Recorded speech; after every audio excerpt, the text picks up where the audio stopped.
স্বামী ভালো না হলে মেয়েরা কোথাও দাম পায় না, কোথাও না। আর যেখানে স্বামীই দাম দেয় না, সেইখানে শ্বশুর বাড়ির মানুষের কাছে দাম চাও তো বোকামি ছাড়া কিছুই না।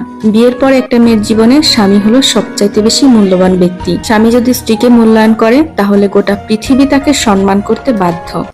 শোনো বোন, শাশুড়িকে রেসপেক্ট করা শেখো, কারণ উনি একমাত্র মানুষ যে তোমাকে সহজ সরল নরম মনের মানুষ থেকে শক্ত কথায় কথায় ঝগড়া করার লড়াকু সৈনিক হিসেবে তৈরি করেছে। বছরের শেষে আমার সমস্ত ভুল ভ্রান্তি এটা মনে করে মাফ করে দিও বন্ধুরা, যে তোমরা কোথাকার দুধে ধোয়া।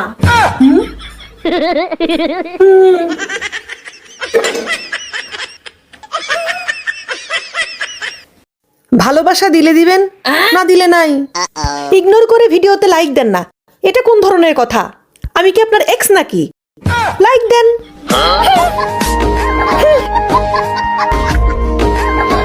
জুমার দিনে দোয়া কবুল হয়। আল্লাহ হাবিব বলেন একটা সময় আছে জুমার দিন দোয়া করলে কবুল করে কে? সময়টা কখন? মুহাদ্দিসিন ইকরাম অনেক ইখতিলাফ করেছে। সবচেয়ে গ্রহণযোগ্য মতামত হচ্ছে আসরের সালাতের পরে।